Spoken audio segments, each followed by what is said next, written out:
শক্তি সাধনায় শ্রী শ্রী রামকৃষ্ণ।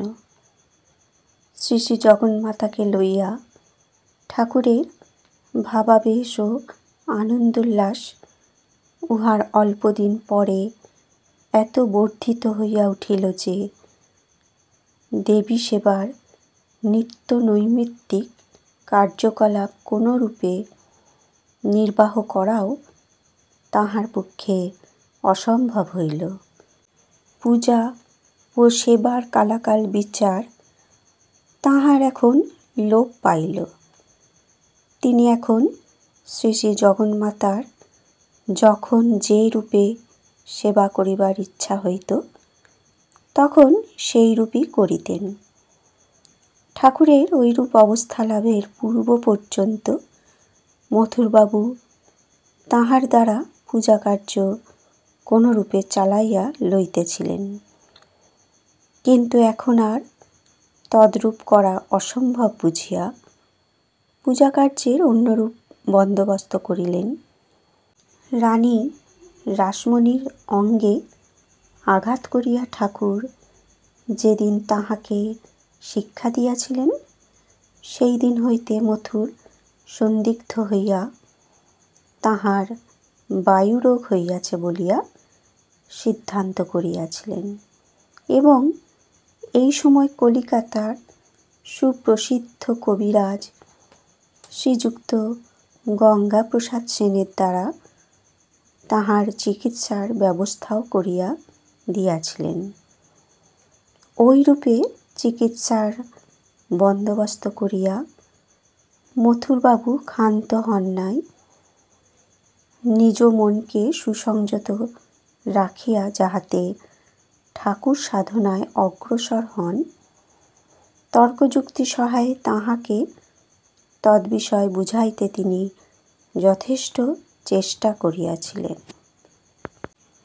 ঠাকুরের দিব্য সঙ্গে মথুরবাবুর হৃদয়ে একসময় একটা অদ্ভুত অবস্থার উদয় হইয়া তাহার বিশ্বাস ভক্তি সহস্রগুণে বর্ধিত হইয়া ওঠে।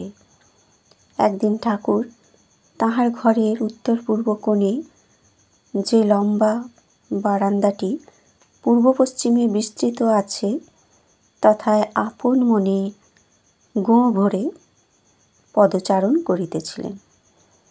বাবুদের কুঠি বলিয়া পঞ্চবটীর সন্নিকটে যে পৃথক বাড়ি আছে তাহারই একটি প্রকোষ্ঠে মথুরবাবু তখন একাকী আপন মনে বসিয়া আছেন।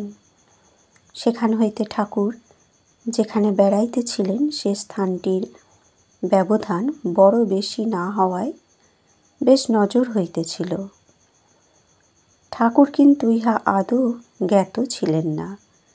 কিছুক্ষণ পর মথুরবাবু হঠাৎ ব্যস্ত সমস্ত হইয়া দৌড়াইয়া ঠাকুরের নিকট আগমন করিলেন এবং প্রণত হইয়া তাঁহার পদদ্বয় জড়াইয়া ধরিয়া ক্রন্দন করিতে লাগিলেন। মথুরের এই প্রকার আকস্মিক আচরণে ঠাকুর স্তম্ভিত হইয়া বলিলেন, তুমি এ কি করছ? তুমি রানীর জামাই, লোকে তোমাকে এমন করতে দেখলে কি বলবে? স্থির হও, উঠো। তারপর কিঞ্চিৎ শান্ত হইয়া মথুরবাবু বলিতে লাগিলেন, আমার আজ এক অদ্ভুত দর্শন হয়েছে।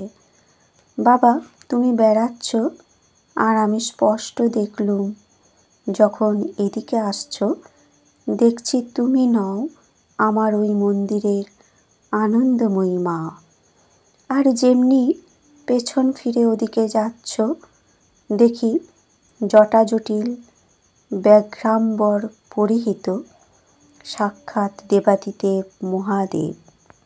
প্রথম ভাবলুম চোখের ভ্রম হয়েছে।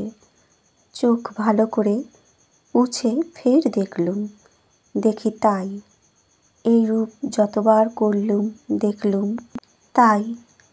বলিতে বলিতে মথুরানাথ অশ্রুজলে ভাসিতে লাগিলেন। ঠাকুর অনেক করিয়া বুঝাইয়া তাহাকে কোনো প্রকারে শান্ত করিলেন। এখন হইতে ঠাকুরের সহিত মথুরবাবুর ঘনিষ্ঠতা বিশেষভাবে বৃদ্ধি পাইল এবং মথুরের বিশ্বাস অনেকটা পাকা হইয়া দাঁড়াইল। কারণ তিনি বুঝিতে পারিয়াছেন যে ঠাকুর সামান্য নহেন, জগদম্বা তাঁহারই প্রতি কৃপা করিয়া ঠাকুরের শরীরের ভিতরে সাক্ষাৎ বর্তমান রহিয়াছেন। বন্ধুরা, আজকের আলোচনা এখানেই শেষ করলাম। ধন্যবাদ।